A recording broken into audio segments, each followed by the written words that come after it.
Hello viewers, আজ নিয়ে এসেছি 2রা মে 2025 সালের কারেন্ট অ্যাফেয়ার্স, যেগুলো বিভিন্ন চাকরির পরীক্ষায় আসতে পারে বা গুরুত্বপূর্ণ। তো শুরু করা যাক আজকের প্রথম প্রশ্ন। সম্প্রতি কমলা প্রসাদ বিশ্বেশ্বর কোথায় প্রধানমন্ত্রী হয়েছে? এ ফিলিপাইন, বি পেনালদ্বীপ, সি আয়ারল্যান্ড, ডি ত্রিনিদাদ ও টোবাগো। তো এর সঠিক উত্তর হবে অপশন ডি, ত্রিনিদাদ ও টোবাগো। মাননীয়া কমলা সুশীলা প্রসাদ বিশ্বেশ্বর জন্ম 22 এপ্রিল 1952। প্রায়শই তার অধ্যক্ষর কেপিবি দ্বারা উল্লেখ করা হয়। একজন ত্রিনিদাদিয়ান আইনজীবী, রাজনীতিবিদ এবং শিক্ষিকা, যিনি ত্রিনিদাদ ও টোবাগোর নবম এবং বর্তমান প্রধানমন্ত্রী হিসেবে দায়িত্ব পালন করছেন। তিনি ইউনাইটেড নেশনে কংগ্রেস রাজনৈতিক দলের রাজনৈতিক নেতা। তিনি ছিলেন দেশের প্রথম মহিলা প্রধানমন্ত্রী, অ্যাটর্নি জেনারেল এবং বিরোধী দলীয় নেতা।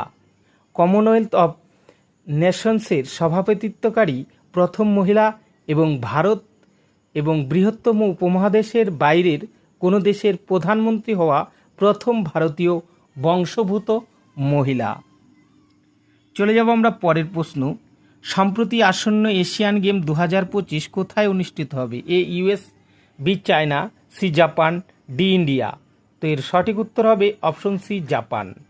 2026 এশিয়ান গেম, যা 20তম এশিয়াড নামেও পরিচিত, এশিয়ার বহু ক্রীড়াভিত্তিক প্রতিযোগিতা এশিয়ান গেমসের 20তম আসর।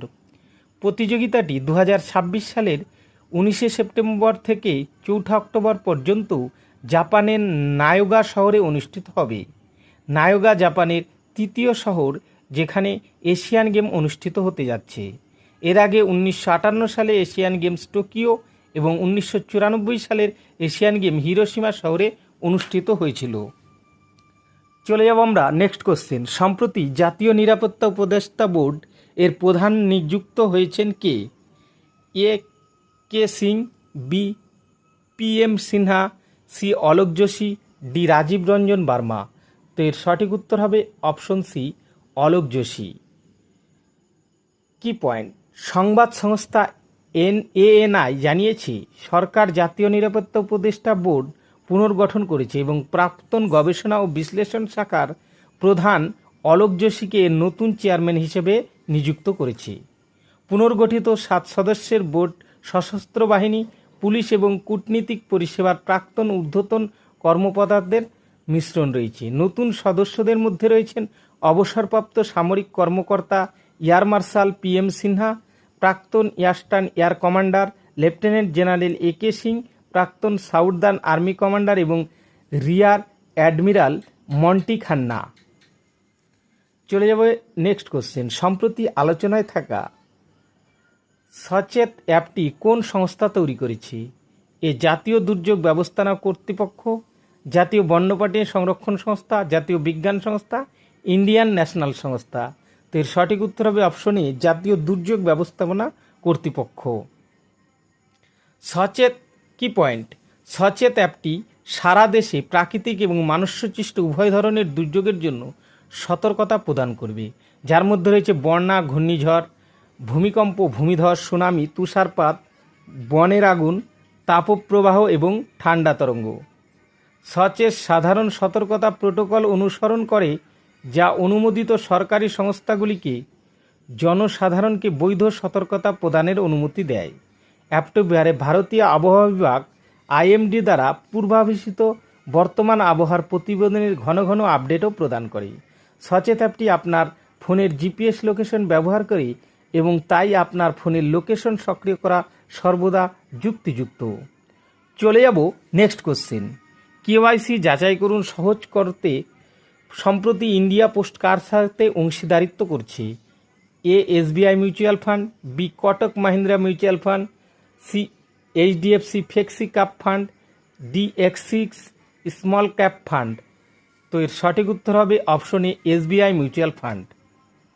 কি পয়েন্ট? সম্প্রতি KYC যাচাইকরণ সহজ করতে India Post agency for digital infrastructure এর সাথে অংশীদারিত্ব করছে। এই অংশীদারিত্বের ফলে ইন্ডিয়া পোস্টের মাধ্যমে কেওয়াইসি প্রক্রিয়া আরও সহজ ও দ্রুত করা সম্ভব হবে। এই অংশীদারিত্বের মাধ্যমে ইন্ডিয়া পোস্টের গ্রাহকরা তাদের কেওয়াইসি যাচাইকরণ অনলাইন অথবা ডিজিটাল মাধ্যমেও সম্পূর্ণ করতে পারবেন। এটি একটি গুরুত্বপূর্ণ পদক্ষেপ, কারণ এটি গ্রাহকদের কেওয়াইসি প্রক্রিয়াকরণের সময় এবং খরচ উভয়ই হ্রাস করতে সাহায্য করবে। চলে যাব নেক্সট কোশ্চেন। সম্প্রতি কৃত্রিম বুদ্ধিমত্তার ভারতীয় মহিলাদের ক্ষমতায়নের জন্য কে এআই কিরণ উদ্যোগ চালু করেছে? A Meta India, B chat GPT, C nation AI, D Gemini. তো এর সঠিক উত্তর হবে option A Meta India. Key point? সরকার এবং শিল্প সহায়তা কীর্তিগা রেড্ডি কর্তৃক চালু করা এআই কিরণ ভারত জুড়ে 10 লক্ষ নারীকে এআইতে ক্ষমতায়িত করার লক্ষ্যে কাজ করে। 2027 সালের মধ্যে ভারতের কৃত্রিম বুদ্ধিমত্তা এআই বাজারে $17 বিলিয়ন পৌঁছানোর জন্য প্রস্তুত। 21 এপ্রিল 2025 তারিখে এআই কিরণ উদ্যোগটি আনুষ্ঠানিকভাবে ঘোষণা করা হবে, যা এই রূপান্তরমূলক আন্দোলনের সূচনা করবে। চলে যাব আমরা নেক্সট কোশ্চেন। সম্প্রতি প্রফেসর সানি টমাস 83 বছর বয়সে মারা গেছে। তিনি কে ছিলেন? A football coach, B bowling coach, C shooting coach, D batting coach. তো এর সঠিক উত্তর হবে option C shooting coach. Key point? Sunny Thomas 26 September 1941 থেকে 30 এপ্রিল 2025 ভারতের কেরালা থেকে রাইফেল ওপেন সাইট ইভেন্টে একজন ভারতীয় জাতীয় শুটিং চ্যাম্পিয়ন ছিলেন। তিনি 1993 থেকে 2012 সাল পর্যন্ত 19 বছর ধরে ভারতীয় শুটিং দলের কোচ ছিলেন। তার সময়কালে ভারত বিশ্ব চ্যাম্পিয়নশিপ, অলিম্পিক এবং এশিয়ান গেমস সহ বিভিন্ন টুর্নামেন্ট থেকে 108টি স্বর্ণ, 74টি রৌপ্য এবং 53টি ব্রোঞ্জ পদক জিতেছে। চলে যাব নেক্সট কোশ্চেন। সম্প্রতি প্রতিরক্ষামন্ত্রী রাজনাথ সিং কোন দেশের বিজয় দিবসের কুচকাওয়াজে ভারতের প্রতিনিধিত্ব করবেন? A England, B America, C Russia, D Brazil. তো এর সঠিক উত্তর হবে অপশন সি রাশিয়া। কি পয়েন্টস? মস্কোতে বিজয় দিবসের কুচকাওয়াজে যোগদানের জন্য প্রধানমন্ত্রীকে আমন্ত্রণ জানানো হয়েছিল। রাশিয়ান পক্ষকে আগেই জানানো হয়েছিল যে ভারতের প্রতিনিধিত্ব করবেন প্রতিরক্ষামন্ত্রী সিং।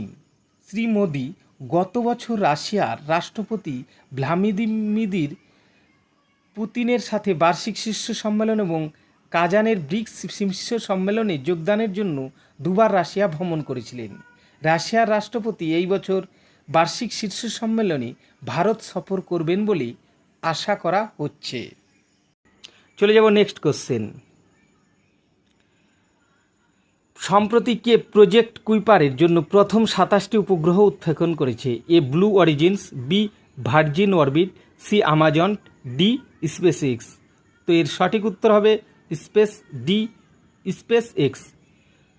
কি পয়েন্ট? প্রজেক্টার কুইপার হলো আমাজন কর্তৃক পরিচালিত একটি স্যাটেলাইট ব্রডব্যান্ড নেটওয়ার্ক, যা বিশ্বব্যাপী উচ্চ গতির ইন্টারনেট সংযোগ প্রদানের জন্য নিম্ন পৃথিবীর কক্ষপথে উপগ্রহ স্থাপন করবে। এই প্রকল্পের জন্য কুইপার সিস্টেম এলএলসি নামক একটি কোম্পানি গঠন করা হয়েছে এবং তারা 3200টিরও বেশি উপগ্রহের একটি নক্ষত্রমণ্ডল তৈরি করতে বিভিন্ন উৎক্ষেপণ সংস্থার সাথে যুক্ত করেছে। প্রজেক্ট কুইপার মূল উদ্দেশ্য হল বিশ্বব্যাপী ইন্টারনেট অ্যাক্সেস বাড়ানো এবং বিশেষত অনুন্নত ও দুর্গম অঞ্চলে দ্রুত এবং সাশ্রয়ী ইন্টারনেট সংযোগ প্রদান করা। চলে যাব নেক্সট কোশ্চেন। তেলেঙ্গানার নতুন মুখ্য সচিব হিসেবে নিযুক্ত হলেন সিনিয়র আইএএস অফিসার কি? এ রামকৃষ্ণ রাও, বি শান্তি কুমারী, C doctor Jitendra, D Arun Kumar Jain. তো এর সঠিক উত্তর হবে অপশন এ রামকৃষ্ণ রাও। কি পয়েন্ট? 27 এপ্রিল ইউএনআই সরকারের বিশেষ মুখ্য সচিব অর্থ সিনিয়র আইএস অফিসার কি রামকৃষ্ণ রাওকে তেলেঙ্গানার নতুন মুখ্য সচিব হিসেবে নিযুক্ত করা হয়েছে। রবিবার সরকার সচিব এম রঘুনন্দন রাও কর্তৃক জারি করা জিও অনুসারে 30 এপ্রিল 2025 তারিখে অবসর গ্রহণের বয়স পূর্ণ হওয়ার পর অবসর গ্রহণকারী এ শান্তি কুমারী স্থলাভিষিক্ত হন। তিনি 1991 সালের তেলেঙ্গানা ক্যাডারের একজন ব্যাচের IAS অফিসার। তো বন্ধুরা, ভিডিওটি কেমন লাগলো? যদি ভালো লেগে থাকে লাইক, শেয়ার ও কমেন্ট করতে ভুলবে না। আর এই চ্যানেলে যারা নতুন, চ্যানেলটি সাবস্ক্রাইব করে সঙ্গে থাকবে। ধন্যবাদ সবাইকে। আজকের মতো এ পর্যন্তই।